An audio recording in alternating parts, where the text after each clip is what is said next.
Hello YouTube, it's Lion here with Hobbies of Man once again, and today we are doing another light novel review. Today we are going to be reviewing Data Life Volume 1. Now this is written by Koshi Tachibana and it's illustrated by Sun Nako. As you guys can see right there. Now this is published by Yen On or Yen Press, so you guys can see right there. And the demographic here is actually kind of tough to place because the magazine it's in is both a shonen and seinen magazine, but it doesn't actually tell me which version of the magazine it was under. So I'm just gonna say that it's seinen because it has to, like, it's in the same one as High School DxD, and if I remember correctly, the manga adaptation for that was a seinen as well. So there you go. Now the genres here are harem, rom-com, and sci-fi, although the sci-fi element here is not really that scientific. Like, the logic and the reasoning behind it is definitely scientific, but as you can see, the way it kind of expresses itself feels a lot more fantasy based. So it's a kind of cool melding of genres there. I mean, there's really no fantasy element here, but it just has the fantasy aesthetic, if that makes sense. And adaptations wise, this has an anime. And it has a few manga as far as I can tell, but like none of them have ever been finished, or none of them have really like done that well as far as I'm aware. But I'm not really sure, so don't quote me on that. Now, the premise here is that this kind of world that they live in, which is ours, but kind of a little bit in the future, happens to have these things called spacequakes, which are like basically earthquakes that happen due to interdimensional, interspatial rending that happens, and like a creature appears, and, you know, it kind of wreaks havoc and it kind of destroys part of the world. But it turns out that, you know, our main character, Shido, is out when one of these strikes, and he learns that the thing that creates them is actually this lovely girl right here. And yeah, basically, Shido has been drafted into this secret organization, military branch that is in charge of fighting the spacequakes. And he has been tasked with wooing this girl into caring about him and Earth in order to stop her from creating the spacequakes. And it's ridiculous as it sounds, and the author knows it's ridiculous, which is great. But it actually ends up being a relatively good story. I liked the beginning. I didn't really like the middle chapter, and then I liked the last two chapters. But it was just that bit in the middle that I really didn't enjoy, that really tanked the what's it called, the enjoyment for the series for me. But I'll talk about that in the rating. Now, let's talk about the plot line here. It's wacky as hell. Like, it really is odd and ridiculous, and the author knows this, and he really plays into it, and he doesn't mind that, you know, it is wacky, but it still ends up being relatively fun, and like there is an element of like, I mean, yeah, this is weird as hell, but it's good, right? Which I enjoy, but like it is oddly interesting. Now, the key plot points here are basically the introduction via, you know, our main character waking up and going to school, and then we kind of get him in school, kind of introduce us a few side characters, you know, bring in more information about the character, and then the spacequake hits, and he has to run out into the world instead of going into the bunkers that they have in order to fight the spacequakes, because he had said that he was going to meet his little sister at a specific restaurant, and he notices that the tracker on her GPS says that she is at that restaurant right now, and instead of hiding in the you know, safety bunker things that they have. So he runs out to try to get her. As he goes out, he finds, you know, the girl that creates the spacequakes, and then he tries to talk to her. There's this kind of weird, like, oh my god, everyone's trying to kill me, so I'm just gonna kill you before you even get to talk to me. And he's like scared, and she's like, no, you know, very cool, kind of interesting interaction there between them. And then our main character gets drafted into this like secret military organization called the AST. And yeah, he finds out a load of crap to do with his sister, with himself, with the AST, with the Spacequakes, and then we get the whole kind of like, your job, if you choose to accept it, is to, whatever, woo the girl into not destroying Earth every time she appears. And yeah, then we get some dating sim training, which is the stuff that I really disliked. I just did not enjoy that section. I know because of the way it was written, that was supposed to be played up for really funny, ridiculous, like, what the hell, why is this happening? But it's funny kind of things. But I really did not enjoy it. It just did not land with me, and it made me really, really dislike this book while I was reading that section.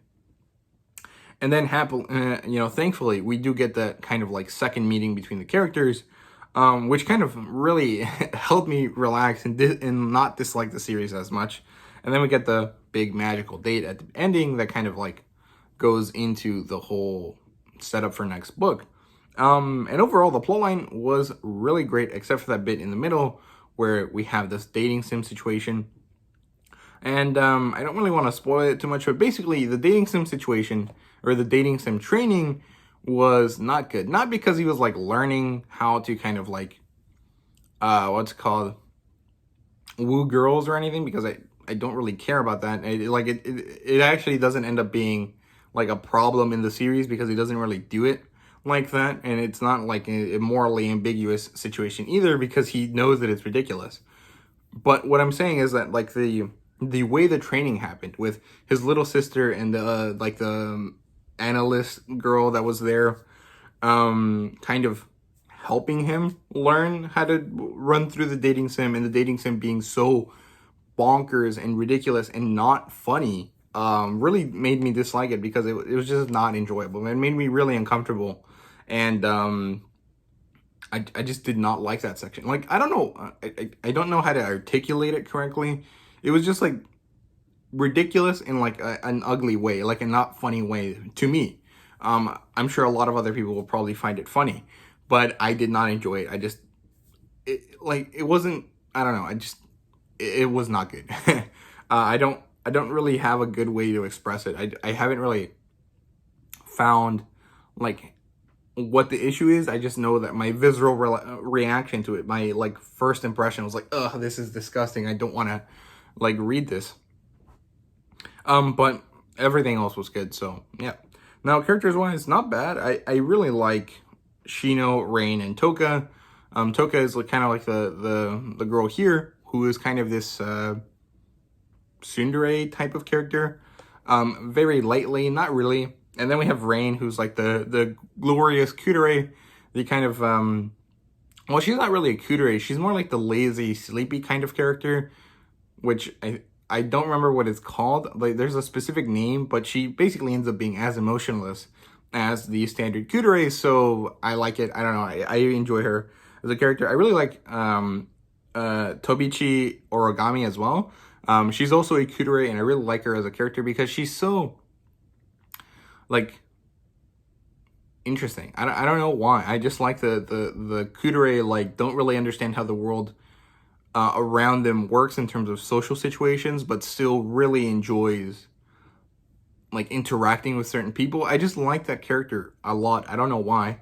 And there's two of them in this book, so I really like that. Rain and Tobichi are great. The main character, Shido Itsuka, is actually really good as well. I like him. He's super empathic, and he understands other people really well because he had a tough situation growing up. His mom abandoned him and stuff, and he was taken in by other people, and then he basically understands how it is to feel lonely and to not have anyone want to be with you. And so anytime he sees people having situations like that, he, stretches his hand to be a friend with them and to help them out. And I really like it. I really enjoy that because a lot of times most of these light novel protagonists don't really have great characters, and like they're all pretty shitty as people, but like Shido is actually quite good. I like him a lot. The one thing I didn't like was Kotori. She's like his little sister. She is basically the lolly character, although she is actually in middle school. She doesn't just look like a middle schooler. And I don't really dislike I don't really care about lollies. I don't like them. I just realize that it's just something that happens in Japanese media that isn't really going to change because I complain about it, so I'm just not going to bother because it's useless.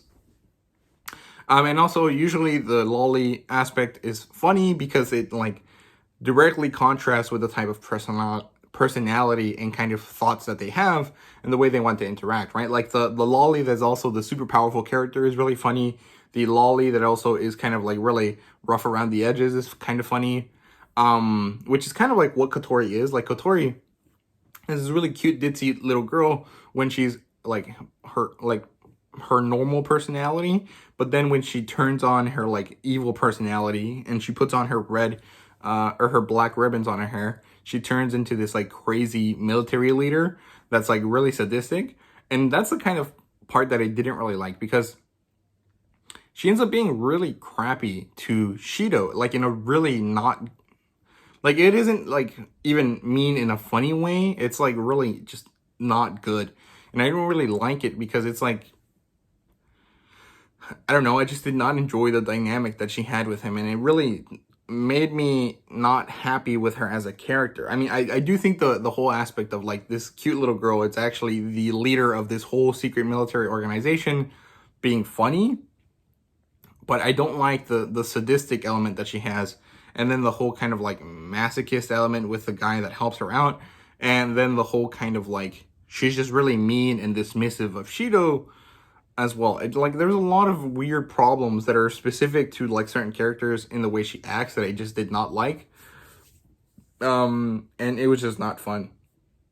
Yeah, she was also partially the reason why I didn't like the middle section of the book, the whole dating sims thing. She was big in that section and I just didn't like it. I mean, on a cursory view, just like overview of the characters, Kotori isn't that bad. But it's just when you actually see her interacting with other characters that she's kind of like not great. So yeah. Now world building wise, it's not bad. I like the Spacequake stuff.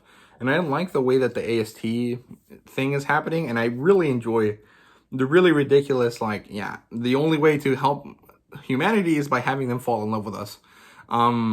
I think that's funny. And it's enjoyable. But like, I don't know, there wasn't really that much information about the Spacequakes and how the AST kind of works. But what there was interesting and relatively enjoyable.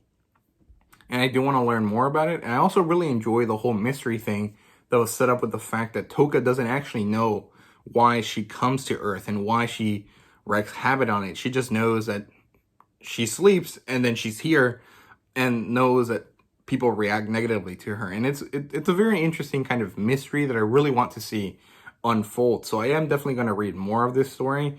I'm just probably going to skim over the Kotori sections because I just don't like her as a character that much.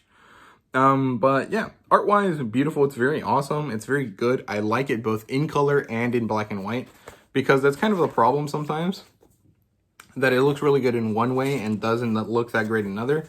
Look, here's Kotori. Her character design is great. I love it. It's so funny. But her actual personality is not great. I don't like it.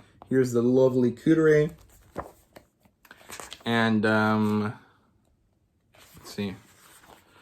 Here's Rain, the other Kudere. I really like her as a character as well. She's so fun. I really do enjoy how she interacts with Shido. Here's another character. I think she's the teacher. And this is the coolest one by far. This is, look at it. It's so awesome. It's just so cool. I really did enjoy the art so much in this series. Anyway, fan service wise, there's a few images that are kind of fan servicey. Kind of like essentially what is bikini or very little clothing kind of illustrations. And there's a few kind of raunchy bits that are talked about like in the book. But generally, I don't find it to be that heavy. I definitely think that this is going to get worse as the story progresses.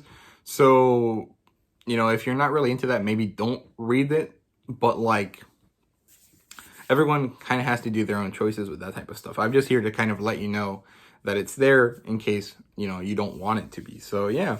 Rating-wise, just because I really did not enjoy the middle section, the dating sim section, which I think was chapter 3. My enjoyment of this book really dipped down like a lot. I just did not like it. I didn't like Kotori either. And I really definitely think that the book itself, like, generally was great, or at least good. The two aspects there, Kotori and the dating sim, really just like tanked it. They ruined it for me. So this book is gonna get a 3 out of 5 for me. I didn't like it. I didn't like that aspect, and it was maybe not that big in the grand scheme of the whole series, but it was like meaningful enough in this first book that just really like ruined it. I don't like it. But yeah, now I do I recommend this title? Like, I mean, sure, I think it's fun and I think it's interesting. And I do realize that the Kotori and dating sim thing is very specific and very definitely going to be something I personally don't enjoy, that a lot of people either won't care about or won't really find an issue with. So I guess in that sense, I do recommend this title. If you're like at all interested in the premise, I think it should be a relatively good read. But yeah, now similar titles, beyond the fact that High School DxD is also in the same magazine, I don't really know anything particularly like this. I haven't read any dating sim slice of lives or lit RPGs, so I don't really know what other things to really recommend. But yeah, sorry, that wasn't really a helpful section there. But yeah, that's it for me. I hope you guys enjoyed this video. If you did, please leave a like, subscribe, and comment down below. Let me know what you thought. Thank you guys so much for watching. I really do appreciate it. See you guys later.